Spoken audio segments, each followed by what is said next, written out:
Hello' everyone, আশা কৰোঁ আটাই ভালে আছে। আজি মই মোৰ কিছুমান গছ ৰিপৰ্ট কৰিবলৈ ওলাইছোঁ। মই মোৰ মানি প্লেণ্ট কেইডাল ওলাই লৈছিলোঁ ৰিপৰ্ট কৰিবলৈ। দেখোঁ যে মানি প্লেণ্টডাল মেৰিয়াই মেৰিয়াই থওঁতে দেখোঁ যে ইমান দীঘল হৈ গৈছে, মই ক'ব পৰা নাছিলোঁ। সেইকাৰণে মই অলপ জোপোহা হোৱা দেখি ৰিপৰ্ট কৰিবলৈ ওলাইছিলোঁ।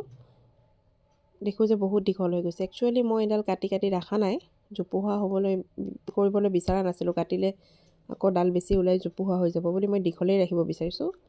কাৰণ ইয়াৰ নেক্সটত মই এইটোক আৰু অলপ বেলেগকৈ সজাম বুলি এটা পৰিকল্পনা কৰিছোঁ। সেইকাৰণে অকণমান দীঘল হোৱালৈ ৱেইট কৰিছোঁ আৰু ইয়াতে ডাঙৰ টাবটোলৈ মই ট্ৰান্সফাৰ কৰি দিছোঁ, ৰিপৰ্ট কৰি দিছোঁ। মই প্ৰথমে নিয়ন পথছডাল লৈছিলোঁ, ৰিপৰ্ট কৰি ল'লোঁ। আৰু এতিয়া মই এডাল ফিল'ডেণ্ড্ৰন মাইকানডাল ৰিপৰ্ট কৰি আছোঁ। আৰু ৰুই লৈ মই প্ৰথমে ভালকৈ ধুনীয়াকৈ ৰুই তাতে পানী ছটিয়াই দিছোঁ।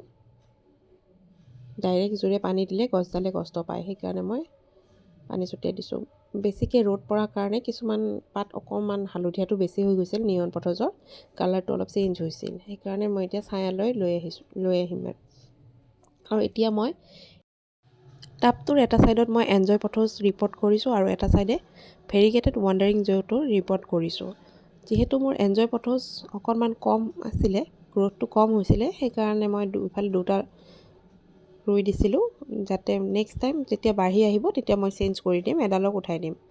আৰু এনেকৈ মই বাহিৰৰ ৱাৰ্ড্ৰপটোৰ ওপৰত এনেকৈ তিনিওটা টাব সজাই দিছোঁ। চাওকচোন কেনেকুৱা লাগিছে বাৰু, চাই জনাব কেনেকুৱা লাগিছে।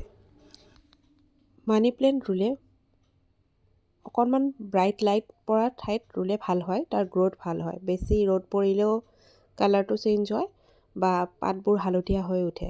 আৰু বেছি ভিতৰত বতাহ নলগা ঠাইত ৰাখিলেও গ্ৰ'থ ভালকৈ নহয়। সেইকাৰণে মাজে সময়ে অকণমান বতাহ লগা ঠাইলৈ ট্ৰান্সফাৰ কৰিব লাগে, যদি আপোনাৰ ভিতৰৰ ঠাইখিনিত বতাহ বেছি নাথাকে। আৰু চাব যাতে ব্ৰাইট লাইট পৰে, ডাইৰেক্ট ছানলাইট নহয়, ব্ৰাইট লাইটটো পৰে। খিৰিকীৰ পোনে পোনে নাৰাখি অকণমান পোহৰ পৰা জেগাত যদি ৰাখে গছডালৰ গ্ৰ'থ ভাল হয়। এনেকৈ মই সজাই দিছোঁ ৱাৰ্ড্ৰপৰ ওপৰত। কেনেকুৱা লাগিছে জনাব। ভাল লাগিলে লাইক এটা কৰি দিব আৰু কমেণ্ট কৰিব আৰু চেনেলটো ছাবস্ক্ৰাইব কৰি দিব। আৰু আপোনালোকৰ মতামতবোৰ জনাবচোন কমেণ্ট বক্সত। Thank you for ৱাটছিং।